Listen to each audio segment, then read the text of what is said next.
Hi friends, ലിനീസ് food കോർണറിലേക്ക് എല്ലാവർക്കും സ്വാഗതം. നമ്മളിന്നിവിടെ ഒരു സ്വീറ്റ് റെസിപ്പിയാണ് ചെയ്യുന്നത്, മൈസൂർ പാക്ക്.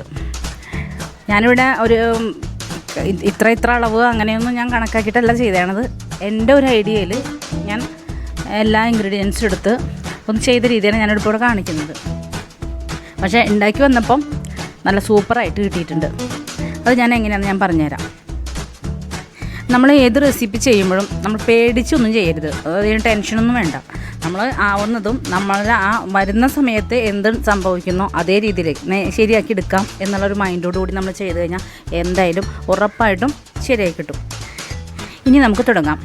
ആദ്യം തന്നെ ഇത് ഒഴിച്ച് വെക്കാനുള്ളത്, നമ്മളത് ടെക്സ്റ്ററൊക്കെ ചെയ്ത് കഴിയുമ്പോൾ നമുക്കത് ഒഴിച്ച് വെക്കണമല്ലോ. ഒരു ട്രേ വേണമല്ലോ. അത് ഞാൻ ആദ്യം തന്നെ ഞാനൊരു കേക്ക് ട്രേ എടുത്ത് വെച്ചു. അത് നന്നായി ഒന്ന് ഓയിൽ ഗ്രീസ് ചെയ്ത് അതങ്ങോട്ട് മാറ്റി വെച്ചു. എന്നിട്ട് ഞാൻ പിന്നെ ഒരു കടായി സ്റ്റൗവിൽ വെച്ചിട്ട് അതിലേക്ക് നമ്മൾ 2 കപ്പ് കടലമാവാണ് ഞാൻ എടുക്കുന്നത്. അതൊന്ന് ഹാഫ് ഫ്രൈ ചെയ്തെടുക്കാൻ വേണ്ടിയിട്ട് ഞാൻ ഒരു കടായി സ്റ്റൗവിൽ വെച്ച് അതിലേക്ക് ഒരു സ്പൂൺ നെയ്യും കൂടി ഒഴിച്ചു കൊടുത്തു. ആ നെയ്യൊന്ന് ചൂടായി വന്നപ്പോൾ അതിലേക്ക് ഞാൻ 2 കപ്പ് കടലമാവ് അതിലേക്ക് ഇട്ട് കൊടുത്ത് ഒന്ന് ഫ്രൈ ചെയ്തു. അത് ഫ്രൈ ചെയ്യാമെന്ന് പറഞ്ഞു കഴിഞ്ഞിട്ടുണ്ടെങ്കിൽ നമ്മൾ ഇളക്കി കൊടുത്തുകൊണ്ടേയിരിക്കണം. അത് ഓവർ ഫ്ലെയിം പാടില്ല. ലോ ഫ്ലെയിമിനേക്കാളും കുറച്ചും കൂടി കൂട്ടാം. അത്രയും ഫ്ലെയിമിലിട്ട് നമ്മളത് ഫ്രൈ ചെയ്യാൻ പാടുള്ളൂ. നമ്മുടെ മൈസൂർ പാക്കിന് നല്ല കളർ വേണമെന്നുണ്ടെങ്കിൽ നമ്മൾ ഇത്തിരി കൂടുതൽ ഫ്രൈ ചെയ്യുക. അതല്ല മീഡിയം ഒരു കളർ മതിയെങ്കിൽ നമ്മൾ ഒരു ഹാഫ് ഫ്രൈ ആയിട്ട് എടുക്കാം.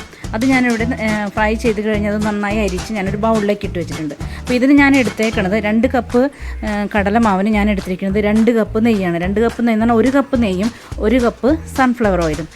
അതിൽ 1/3 ഭാഗം എടുത്ത് ഞാൻ ഈ കടലമാവ് ഒന്ന് നന്നായി മിക്സ് ചെയ്തെടുക്കുന്നുണ്ട്. മിക്സ് ചെയ്ത് നമ്മുടെ കേക്കിൻ്റെയൊക്കെ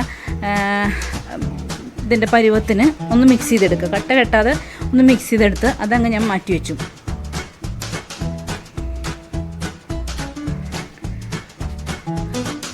എന്നിട്ട് ഞാൻ അടുത്തായിട്ട് ഞാൻ ചെയ്ത് എന്താണെന്ന് വെച്ചിട്ടുണ്ടെങ്കിൽ ഇതിലേക്ക് നമുക്കറിയാമല്ലോ 2 കപ്പ് കടലമാവ് നമ്മൾ എടുക്കുകയാണെങ്കിൽ ഞാൻ എന്തോരം മധുരം വേണ്ടി വരുമെന്ന് നമുക്ക് ഊഹിക്കാവുന്നതുള്ളൂ. മധുരം കൂടുതൽ വേണ്ടവരാണെങ്കിൽ കൂടുതൽ പഞ്ചസാര എടുക്കുക, കുറവ് വേണ്ടവരാണെങ്കിൽ കുറച്ച് പഞ്ചസാര എടുക്കുക. അപ്പോൾ ഞാൻ അതിന് വേണ്ടിയിട്ട് ഒരു സ്റ്റൗവിൽ ഞാൻ പഞ്ചസാര പാനി ഉണ്ടാക്കാനുള്ള കടായി, മറ്റേ സ്റ്റൗവിൽ ഞാൻ ഈ ഓയിൽ, ബാക്കിയുള്ള നമ്മളെടുത്ത ഓയിലിൻ്റെ 1/3 ഭാഗം നമ്മൾ കടലമാവ് മിക്സ് ചെയ്യാനെടുത്തു. ബാക്കിയുള്ള 2 ഭാഗം അപ്പുറത്തെ സ്റ്റൗവിൽ വെച്ച് ചൂടാക്കിയിട്ട് നല്ല ചൂടായി കഴിഞ്ഞപ്പോൾ എന്ത് ചെയ്തു, അതിൻ്റെ ഫ്ലെയിം ഒന്ന് ലോ ആക്കി ഇട്ടു. അത് ചൂടായിക്കൊണ്ട് തന്നെ സ്റ്റൗവിൽ കിടക്കുന്ന ഫ്ലെയിം ഓഫ് ചെയ്തിട്ടില്ല.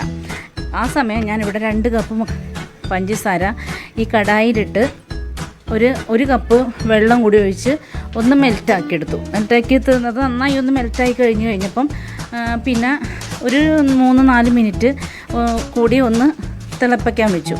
കാരണം നമുക്കൊരു വണ്ണൂല് മറ്റേ ഒറ്റനൂൽ പരുവെന്ന് പറയില്ല, ആ ഒറ്റനൂൽ പരുവത്തിലാവുന്നത് വരെ ഒന്ന് തിളച്ചു.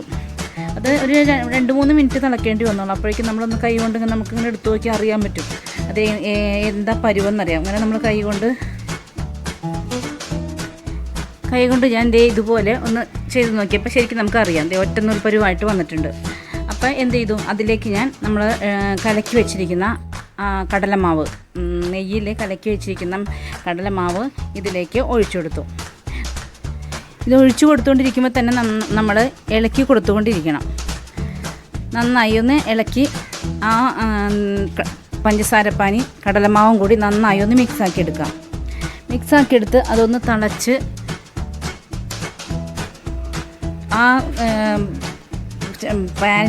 കടായിൽ നിന്ന് ഈ മാവ് ഒന്ന് വിട്ടു പോരുന്നൊരു പരുവം സൈഡിൽ കണ്ടോ. ഇപ്പോൾ ഇങ്ങനെ വിട്ടു പോകുന്നൊരു പരുവം വരുമ്പോൾ അതിലേക്ക് നമ്മൾ ചൂടാക്കി വെച്ചിരിക്കുന്ന അപ്പുറത്തെ സ്റ്റൗവിൽ ചൂടാക്കി വെച്ചേക്കുന്ന നെയ്യുണ്ടല്ലോ, ആ നെയ്യിൽ പകുതി നെയ്യ് നമുക്ക് ഇതിലേക്ക് ഒഴിച്ചു കൊടുക്കുമ്പോൾ ശ്രദ്ധിക്കണം, നല്ല ചൂടുള്ള നെയ്യാണ്, ചൂടുള്ള മാവാണ് ഇപ്പുറത്തിരിക്കുന്നത്. അപ്പോൾ ഒഴിക്കുമ്പോൾ ശരിക്കും ഇങ്ങനെ തിളച്ച് പോകണ പോലെ വരും. കയ്യിലൊന്നും ആവാതെ സൂക്ഷിച്ച് വേണം ഒഴിക്കാനായിട്ട്. എന്നിട്ട് ശരിക്കും ഒന്ന് ഇളക്കി കൊടുക്കുക, നന്നായി ഒന്ന് ഇളക്കി കൊടുക്കുക. എന്നിട്ട് ഈ പതയൊന്ന് പറ്റി വരും. അപ്പോൾ എന്താണെന്ന് വെച്ചാൽ നമ്മുടെ ഈ കടലമാവ് ഈ ഒഴിച്ച നെയ്യ് വലിച്ചെടുക്കും. അത് വലിച്ചെടുത്ത് കഴിയുമ്പോൾ മാവ് ഒന്ന് കുറച്ച് താഴേക്ക് അമിഞ്ഞു പോകും. ആ സമയത്ത് നമ്മൾ വീണ്ടും നമ്മൾ മാറ്റി വെച്ചേക്കണ നെയ്യും കൂടി ഇതിലേക്ക് ഒഴിച്ചു കൊടുക്കേണ്ടതാണ്.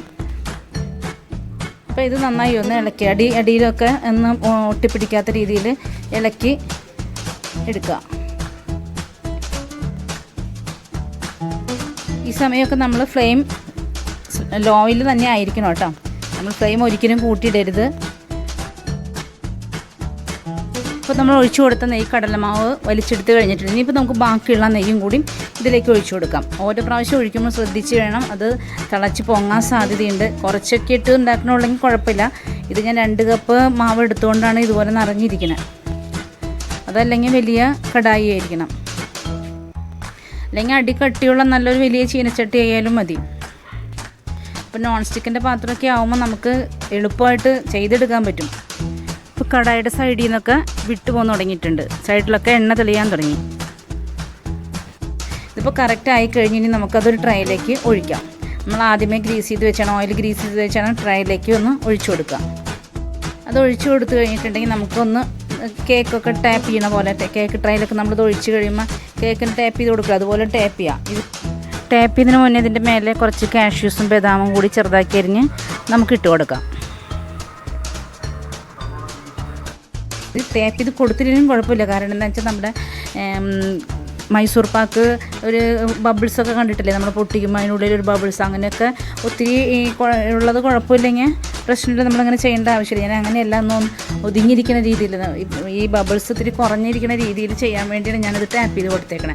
എന്നിട്ട് ഒരു 2 മിനിറ്റ് കഴിയുമ്പോൾ, ഒത്തിരി ഉറച്ചു പോകരുത്, അതിന് മുന്നേ തന്നെ നമ്മൾ ഒരു കത്തി ഉപയോഗിച്ച് ഒന്ന് കട്ട് ചെയ്ത് കൊടുക്കണം. അതല്ലെങ്കിൽ നമുക്കിത് ഡ്രൈ ആയി കഴിഞ്ഞ് കഴിഞ്ഞാൽ പിന്നെ കട്ട് ചെയ്യാൻ പാടായിരിക്കും. ഇപ്പം നല്ല സൂപ്പറായിട്ട് നമ്മുടെ മൈസൂർ പാക്ക് കിട്ടിയിട്ടുണ്ട്. ഇനി ധൈര്യമായിട്ട് കണ്ണടച്ച് എല്ലാവരും ഇത് ഫോളോ ചെയ്തോ, ഉറപ്പായിട്ടും ശരിയാവും. ഈ വീഡിയോ ഇഷ്ടപ്പെട്ടാൽ ലൈക്ക് ചെയ്യുക, ഷെയർ ചെയ്യുക, സബ്സ്ക്രൈബ് ചെയ്യുക. മാത്രമല്ല തൊട്ടടുത്ത ബെല്ലൈക്കണും കൂടി ഒന്ന് പ്രസ് ചെയ്യണേ. എന്നാലും ഞാനിടുന്ന എല്ലാ വീഡിയോസിൻ്റെ നോട്ടിഫിക്കേഷൻസും നിങ്ങൾക്ക് വേഗം കിട്ടുകയുള്ളൂ. നാളെ നമുക്ക് മറ്റൊരു റെസിപ്പിയുമായി വീണ്ടും കാണുന്നതുവരെ ബൈ.